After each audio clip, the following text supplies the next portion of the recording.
মুসলিমরা আজ নেক্সট শুরুতে দেখাচ্ছে শিরক তো আমাদের সমাজে চলছে। শিরক কি কেন আমি লেকচার দিয়েছি দেখবেন, মুসলিম সমাজে কত শিরক চলছে। রাস্তায় ঘাটে উঠতে বসতে পেপার পত্রিকা খুললেই শিরক। পেপার খুলবেন রাশিফল, সিংহ রাশি কন্যা রাশি, দিনটা কেমন যাবে বিশ্বাস করলে মোশরেক হয়ে যাবে।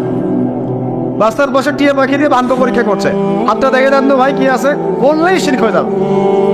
আন্দে বিক্রি করছে, আন্দে বললে রোগ ভালো হবে, হাতে দিল রোগ ভালো হবে এই উদ্দেশ্যে মোশরেক। হাতে দিয়েছে রোগ ভালো হবে, আবার ডায়াবেটিস ভালো হয়ে যাবে, বিসমিল্লাহ, ব্যাস মোশরেক না বুঝেন। এই আকীদা নিয়ে পড়লেই মোশরেক। মুসলিম সমাজে অহরহ শিরক আছে।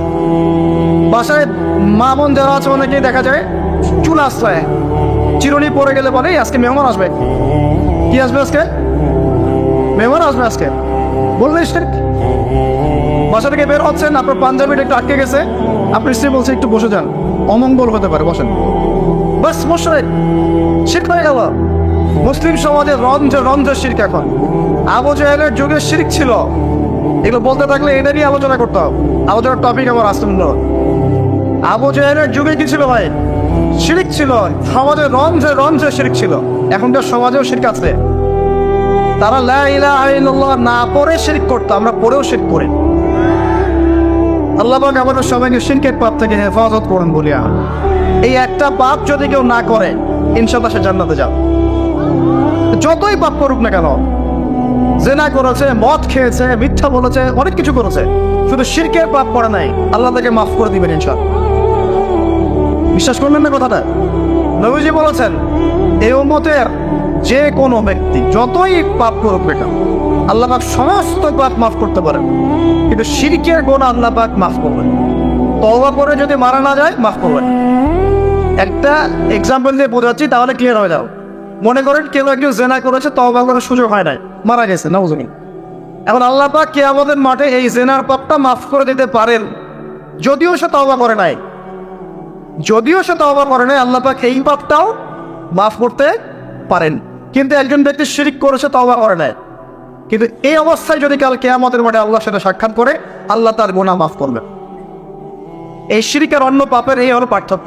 তাহলে সবচেয়ে কোন বিষয়টা থেকে আমাদের বেঁচে থাকা উচিত ভাই? শিরক কি ও কেন, একটা বই পাওয়া যায়, কিনে নেবেন। কিতাবুত তাওহীদ একটা বই আছে, পড়ে নেবেন। কুরআন সুন্নাহর আলোকে বিশুদ্ধ আকীদা এরকম অনেক বই পাওয়া যায়।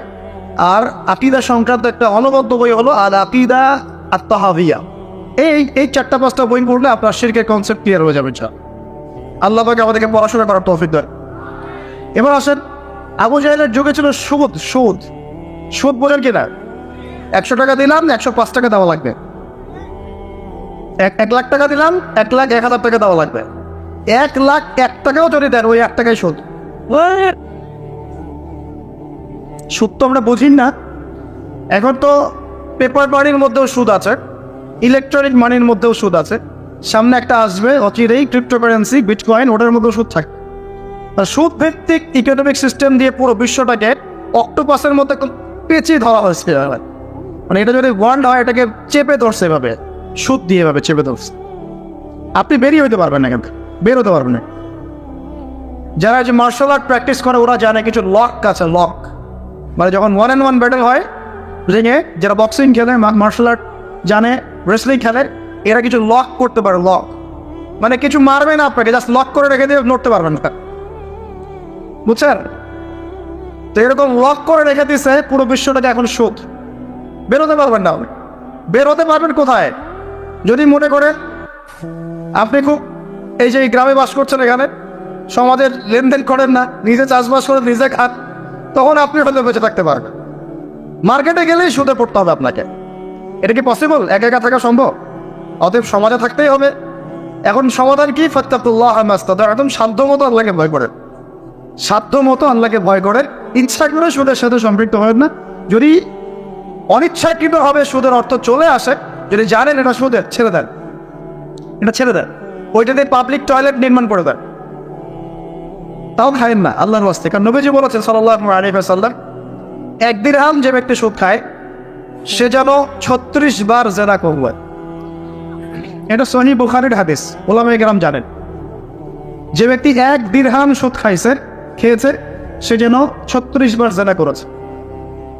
একবার জেনা করেছে, আপনি জানেন কথা বললাম যে কারো পরিবারের কোনো এক মেয়ে বা ছেলে জেনা করে ফেলেছে, নাউজুবিল্লাহ, আপনি ধরা পড়েছে এলাকার মধ্যে, মানুষ তাকে কি সম্মান চোখে দেখে? ভবিষ্যতে সে যত ভালোই হয়ে যাক না কেন, ওর ঘরে বিয়ে দেওয়ার সময় মানুষ হাজারবার চিন্তা করবে, তাই না?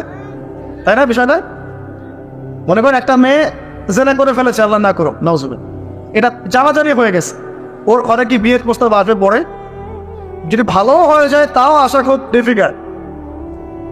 আল্লাহর মুমিন কোনো বান্দা যদি চিন্তা করে, আচ্ছা আগে পাপ করেছিল, মাফ চেয়েছে, তওবা ইস্তেগফার করেছে, আমি তাকে বিয়ে করব, সেটা আলাদা বিষয়। কিন্তু স্বাভাবিকভাবে কিন্তু সমাজ এটাকে গ্রহণ করে না। একটা জেনার ক্ষেত্রে আমরা এইভাবে মানুষকে দেখি, আর 1 দিরহাম সুদের বিনিময়ে আপনি 36 বার জেনা করছেন। আল্লাহ আমাকে হেফাজত করুন, আল্লাহ আমাদের সবাইকে হেফাজত করুন। দূরে থাকতে হবে, থাকার চেষ্টা করতে হবে। তো আবু জাহেলের যুগে এরকম সুদ ছিল, এখনকার বিশ্বে রঞ্জে রঞ্জে। নবীজি তো আগেই বলেছেন মায়ের সাথে জেনা করার মতো পাপ। এই হাদিস তো জানেন আপনারা। সুদের 73টা শাখা আছে পাপের, তার সর্বনিম্ন শাখা হলো নিজের মাকে বিয়ে করা, নাউজুবিল্লাহ। যদি এই এলাকায় খবর পান কোনো মেয়ে কোনো বা ছেলে তার মায়ের সাথে বিয়ে করেছে, নাউজুবিল্লাহ, তার মায়ের সাথে জেনা করেছে, নাউজুবিল্লাহ, কোনো মেয়ের সাথে বাবা জেনা করেছে, নাউজুবিল্লাহ, আপনি কি সমাজে তাকে রাখতে চাবেন? আপনি তো আইন শাসন কোনো কিছু পরোয়াই করবেন না, গণপিটুনি দিয়ে মেরে ফেলবেন, আপনি এই কাজ করবেন না।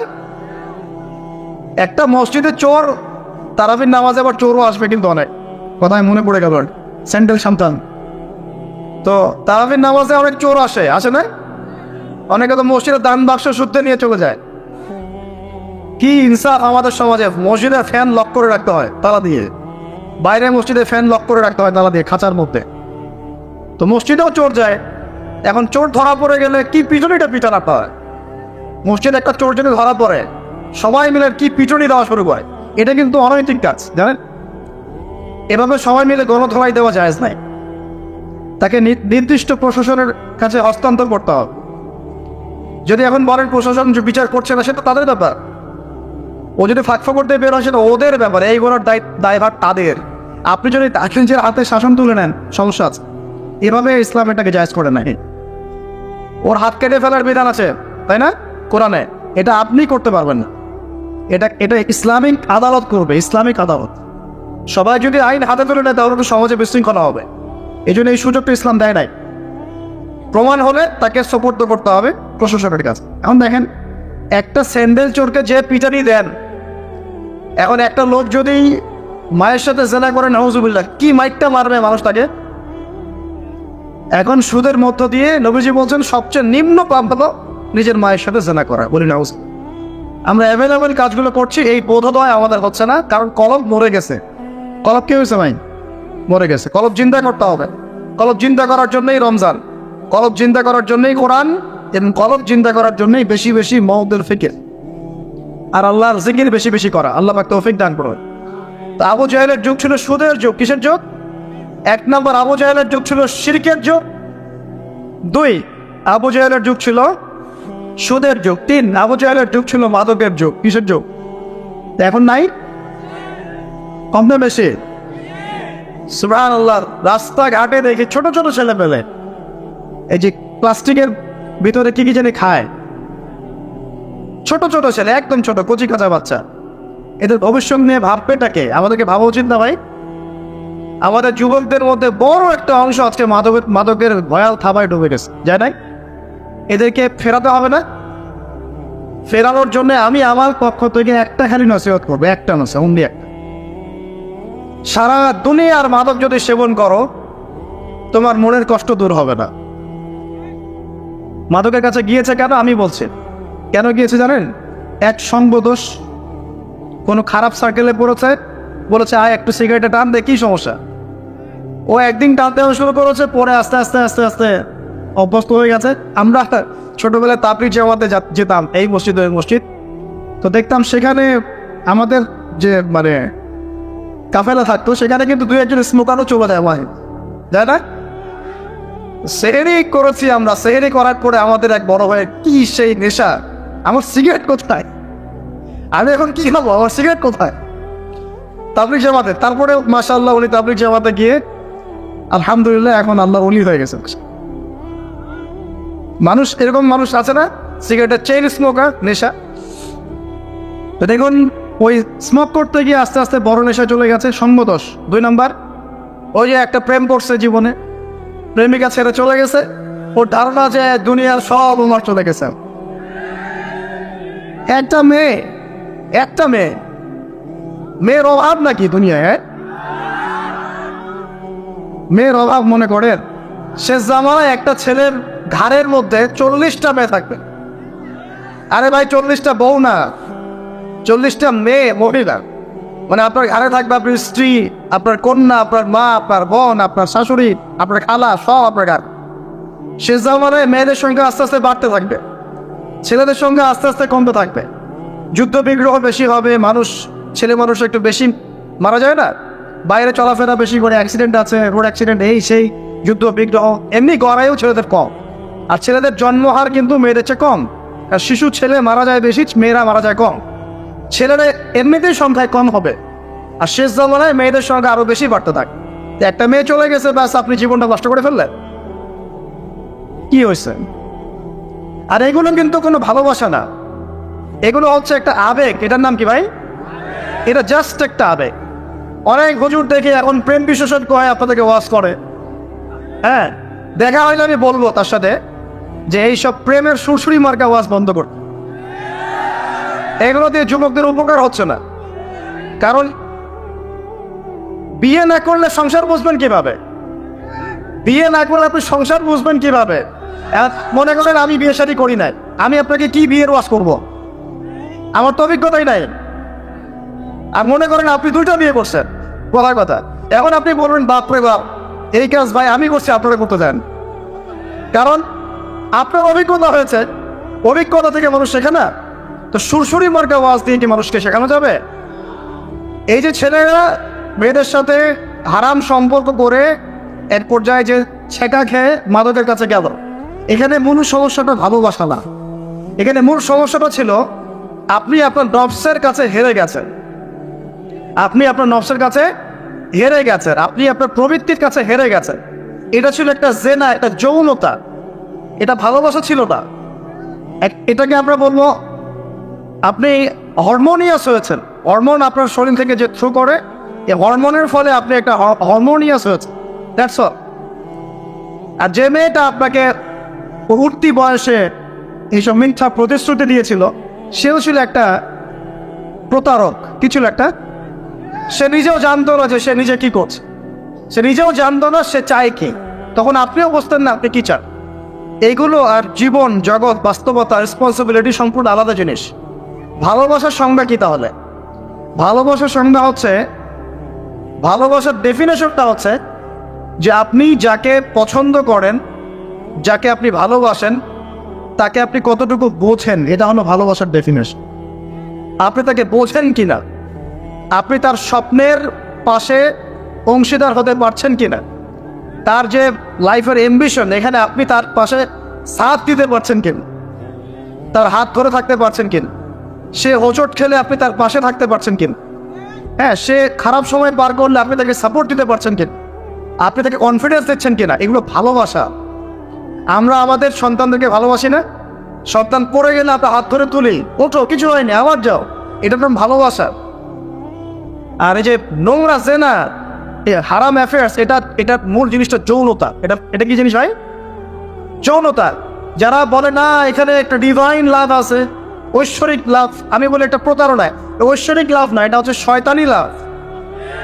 কারণ কি দেখেন, মনে করেন আপনি তাকে খুব ভালোবাসেন, সে আপনাকে অনেক ভালোবাসে, তাহলে এখন তার সাথে দেখা করেন না, দেখাটা বন্ধ করে দেন, হাত ধরেন না, জড়াই ধরেন না, শারীরিক সম্পর্ক করেন না।